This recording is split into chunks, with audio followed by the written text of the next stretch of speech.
First at noon, a new development as the state and military prepare to negotiate the renewal of land leases. Governor Green says the state and the Army have established a non-binding statement of principles on land use and areas of mutual benefit to the people of Hawaii. The governor says this is a starting point and a framework, not a contract. It says both parties will continue to discuss options to return land to the state, ways to clean up unexploded ordnance, federal support for housing, infrastructure, and energy, as well as Hawaii's role in national security and the importance of local communities and culture. The state and Army plan to work toward a memorandum of understanding by the end of the year, with the goal of outlining clear parameters for a suitable land agreement. Now, residents can still share their concerns or ideas at engage.hawaii.gov. Leaders in Congress are set to meet with President Trump at the White House as the deadline to avoid a government shutdown quickly approaches. Democrats are pushing to extend expiring health insurance subsidies. Erica Brown has more. President Trump is meeting with Republican and Democratic congressional leaders at the White House Monday in a last-ditch effort to avert a looming government shutdown.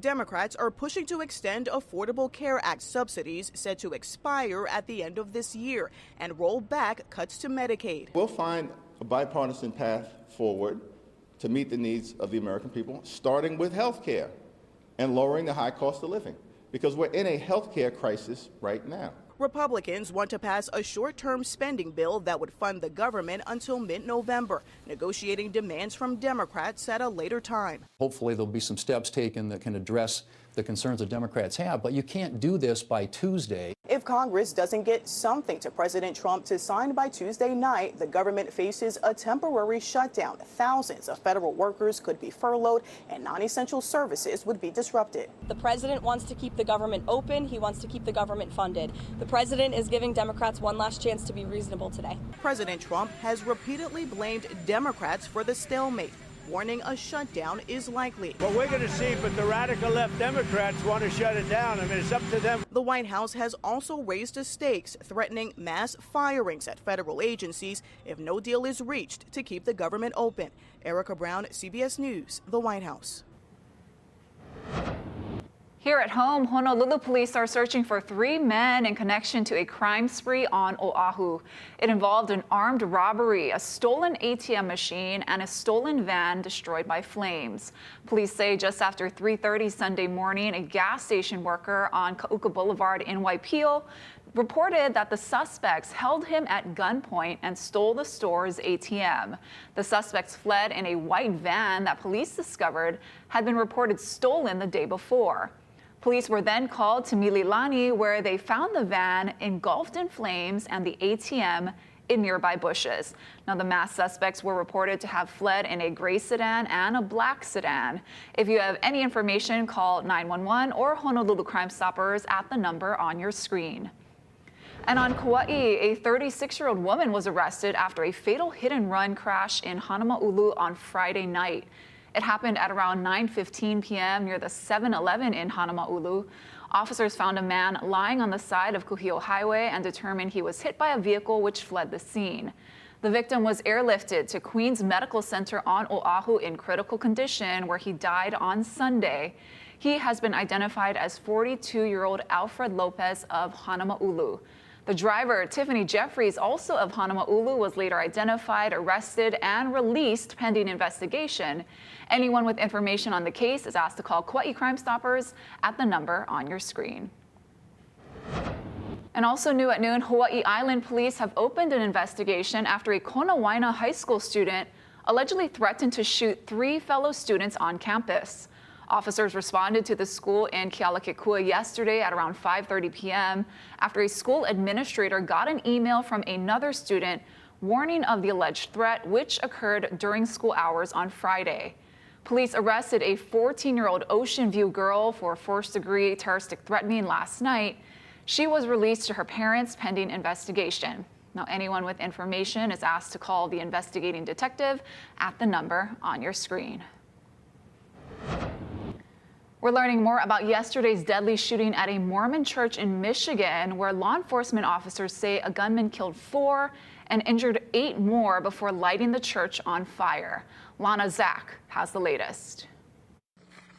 This was an evil act of violence. Law enforcement officials said Monday they did not find any more victims in the rubble of the Church of Jesus Christ of Latter-day Saints in Grand Blanc, Michigan. We still are in the process of clearing out that church, but at this time, everyone is accounted for. Police identified the deceased suspect as 40-year-old Marine veteran Thomas Jacob Sanford from nearby Burton, Michigan. Police say he rammed a vehicle into the church Sunday morning, then opened fire on at least 100 worshipers before using an accelerant to set the building on fire. The FBI is calling this an act of targeted violence. When asked if terrorism applies, the agent in charge said that once investigators learn more, they may choose to use different language. We are continuing to receive leads. We're continuing to run down all information. And once we're able to ascertain definitively what we have, that's when we'll make those statements. But as of right now, this is an act of violence.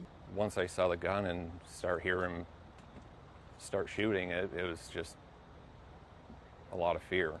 Paul Kirby heard the bang when the vehicle crashed into the church. He was part of a group that ran outside to help, only to find themselves face to face with the shooter.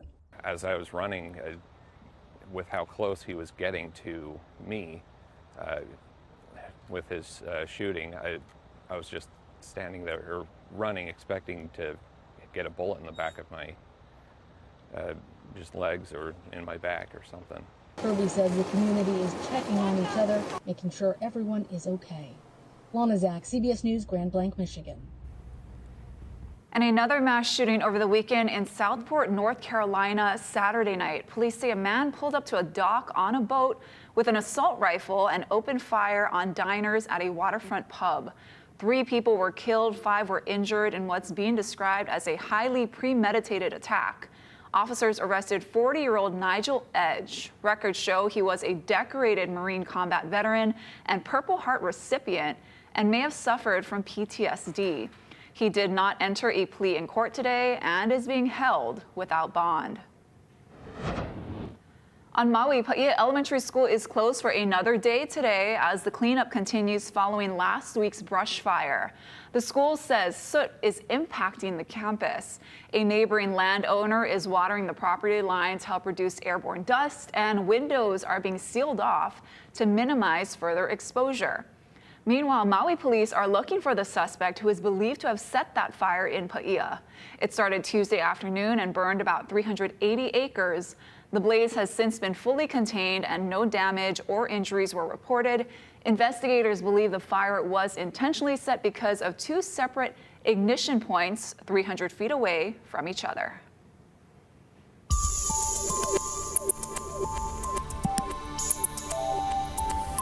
And happy Monday, everybody. I hope you enjoyed your weekend. We've got a beautiful week of weather across the island chain going forward. Typical trade winds out there and a few showers over windward areas. You can see in our hour-by-hour forecast temperatures right now at the airport around 87 degrees. East-northeasterlies right around 13. As we expand this out throughout the rest of this evening, we'll be in the green, seeing fair weather out there. A little bit more sunshine throughout this afternoon, and then clouds will be building in over windward and Mauka locations. Overnight, our winds outside, you can see between 10 to 15 miles per hour out of the east-northeast. A little bit breezier over on Maui, around 20 miles per hour in Kahului. I'll give you a look at our first alert radar and satellite and our island-by-island forecast coming up. Thank you, Drew. Residents at an apartment building in downtown Honolulu are reeling after being told they have to leave in a matter of days. Many are confused and don't know where to go. Ben Gutierrez has their story. Residents at Union Plaza say they got this notice Saturday night, telling them they have to vacate the building by Tuesday. It adds that no tenants will be allowed back in that day after 5 p.m. Shocking, to say the least. Panic, crisis. This was just stapled or taped. I didn't even know I was going to bed. I've been exhausted. The letter says the evictions are happening because of needed repairs, including a broken front door, pest infestations, electrical hazards, air conditioning failures, elevator malfunctions, and water leaks. The owner also mentioned tenant violations, such as illicit drug sales, assault, theft, smoking, and property damage. 12 residents are being evicted for breaking those rules, but other tenants argue the mass notice is too sudden. Everybody's scared to see the notice. They don't know what's going on. But I think a lot of people should do a little bit of research and understand that this is illegal. They can't do it this way. After the notice was posted, the owner clarified that most of the tenants can stay, and he's worried about the ones who cannot use the stairs while elevator repairs are underway. He also said most of the building is empty and that there are squatters who haven't paid rent all year. Some confused residents have been in touch with the owner.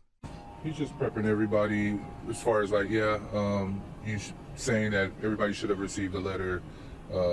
Please follow the letter. The letter does note that rent is not due on October 1st, and rent for the month will be prorated to account for the repair period. The owner declined an on-camera interview, but he told Hawaii News Now that the work should take 3 to 7 days, and residents can return after that. He also has plans to fully renovate the building and convert it into student housing. He says he's given residents 9 months' notice for that, so they can plan to relocate. Changes are coming for drivers who use the HOV lanes. Coming up, how that will affect the other lanes, too.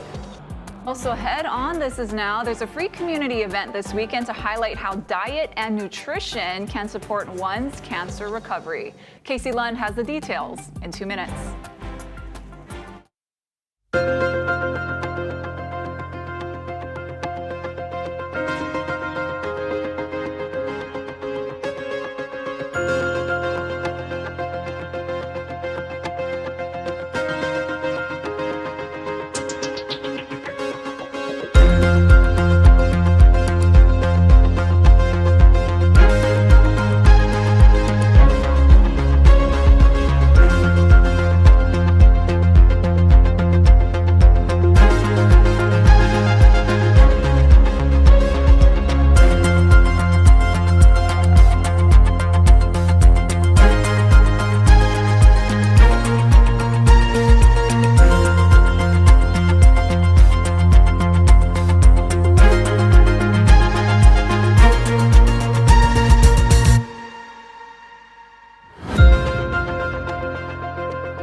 Welcome back. A perk for electric vehicles will end this week as the federal government stops allowing single-occupant EVs in high-occupancy vehicle lanes. Lynn Cuano says the rule change is expected to increase traffic.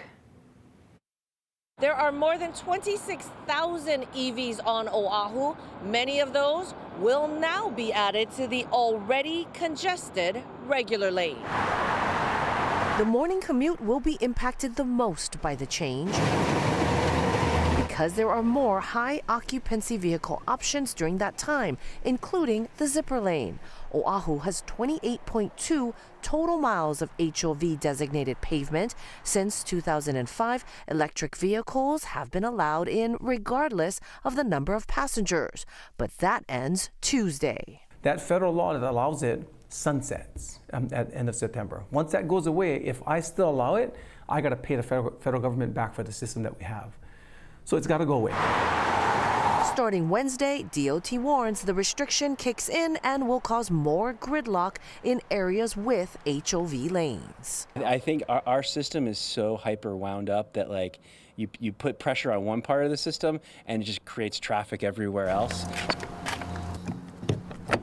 So this would be definitely one of those things where not having more EVs in the regular lanes is going to cause more traffic.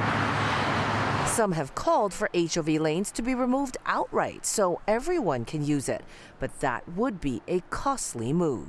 And we can't, and that's part of the federal requirements.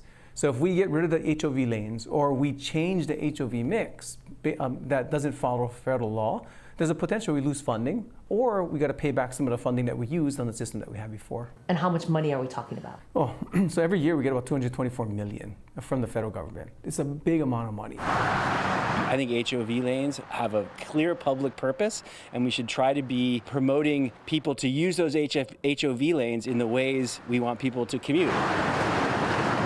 DOT says the exemption will remain on the books, so if the feds reverse course, the perk will return. I'm Lynn Kawano, Hawaii News Now. Thank you, Lynn. This weekend, an event about science, culture, and food, all centered around cancer support. The UH Cancer Center is inviting the public to learn more about how nutrition can make a difference. Casey Lund gives us a look at the program and the people behind it. It's really about building that support community around those that we love that are affected with cancer. And so events like this, a great community event that's free this Saturday, science or diet and nutrition in the cancer journey. You want to make sure you sign up by this Wednesday. I'm here though. We've got some cooking going on. Auntie Tammy Mahila Smith, good. Native Hawaiian chef. And cultural practitioner. Most folks know her for the awesome meals she makes. Tell us what we have here. So we're doing aina momona stew. So right here on the pot we got luau cooking. Yep, so that's pretty much ready. And we want to add in the seasoning, and then we're doing one adding chicken and ulu. So ulu. Can you talk about the benefits of some of these foods? Well, so the benefit is definitely it allows us to connect to who we are as Kanaka. Yeah, Haloa is our first brother. We add in our kupuna crop, which is our ulu, and then it's who we are. Yeah. That's the biggest benefit is to identify who we are as Kanaka, and in a nutritional value, our food is second to none. Yeah, well, it smells awesome too. Yeah. So what's the next step? You're adding chicken? Yeah, so we adding in the pa'akai. We're doing some little bit garlic, and then we're doing some chicken bouillon, right? Yeah. Just for a little bit of flavor. And you're going to be here Saturday doing I am going to be doing a food. food demo on Saturday. Yes, absolutely. I did not realize they had this metabolic kitchen here at the UH Cancer Center. This is a pretty nice digs here. Absolutely, yeah. So first class Cadillac kitchen, you know, so it's great for us to use and community to see, you know, what University of Hawaii actually has and what this cancer center. So I think supporting Saturday would be great for everybody. So we just added in some already cooked chicken, and then the best thing in this stew is actually here's the ulu. Ooh. Yeah. So already pre-cooked, adding that in, and then we call this aina momona. So what makes that aina momona is, you know, putting the fat of our land into our dish. Very good. And what happens? How does this help all of us, right? I love it. And I'm excited to eat this here Yeah, a little bit. yeah. Auntie Tammy Mahilani Smith, also part of my ohana, you know, Yes, a sister of my football coach, kind of like a father figure to me, Ke Aloha. So aloha Thank to you. him Yep. and the extended ohana. Thank you for being Of there. course, Auntie Tammy. always, Yes. always, All right, Casey. details, by the way, if you want to sign up, go to HawaiiNewsNow.com. They do want people to register by Wednesday, this coming Wednesday. They're expecting quite a crowd here this coming Saturday. We'll send things back into the studio. Hey, thanks, Casey. Stick around. Coming up after the break, we've got your full First Alert forecast. I'll go island by island and tell you what you can expect throughout the rest of this week.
Alert Weather with Drew Davis. All right, well, happy Monday, everybody. I hope you enjoyed your weekend. Again, it's beautiful outside. You can see from our live tower cam just a lot of sunshine out there. Very typical summer-like pattern here across the island chain as we're going forward. Really a lot of sunshine, a few showers over windward areas. Let's take it island by island to show you what's going on out there. Of course, this is the forecast for Tuesday. Just zooming in over Kauai, we've got isolated showers, mostly sunny conditions. A few showers are possible out there across windward areas over the next couple of days, but will be mostly dry. Sunny and breezy over Oahu, 89 in town, 89 in Kapolei. A little bit cooler over in Kaneohe tomorrow, around 84. Maui County will be sunny and breezy, wind gusts closer to 25 miles per hour, northeasterlies between 10 to 20 miles per hour. 89 in Kahului and in Kihei, so a little bit toasty tomorrow afternoon. 87 in Kona, isolated showers and mostly sunny conditions on the western parts of the Big Island. 85 in Hilo. Showers are possible more so in the morning and partly sunny as we're going into the afternoon. The northern portions of Hawaii Island will be mostly sunny and seeing isolated showers. Of course, our first alert radar and satellite is just taking this pretty quickly. There's not much going on out there. Relatively quiet across the state. The Kauai radar is still down. We're not seeing the full picture over there. And Maui County, a few sprinkles moving in towards the windward portions of the island and some clouds over on Hawaii Island over near Kailua Kona. Our winds outside right now, relatively breezy as we're going forward over the next couple of days. You'll notice we've got the breezy conditions in the next couple of afternoons. As we go into Tuesday afternoon, still between 15 to 20 miles per hour statewide. Still seeing some southwesterlies over near Kailua Kona, so a little bit humid out there. And we're still going to be seeing typical trade winds as we're going into Monday. Overnight, might see a few sprinkles over there, but really not a lot of rainfall coming down. We'll notice that's the case all the way into Wednesday and Thursday. Not much moisture out there throughout the first half of this week. Our surf and shoreline forecast, north-facing shores are on the rise. We're seeing a small pulse out there. Trade wind swell around 2 to 4 feet on east-facing shores.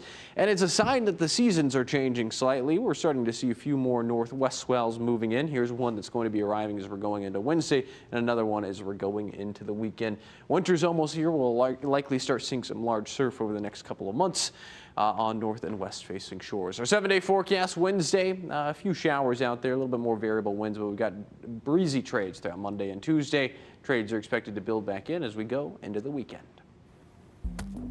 Thank you, Drew. Still to come, how this little robot is giving emotional support to patients, there he is, during stressful medical stays. That story ahead on today's Good News Now.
All right, time for some good news now. A pint-sized robot powered by artificial intelligence is changing the way hospitals care for their patients. As Gwen Baumgartner shows us, that friendly bot is bringing comfort and connection to those who need it most.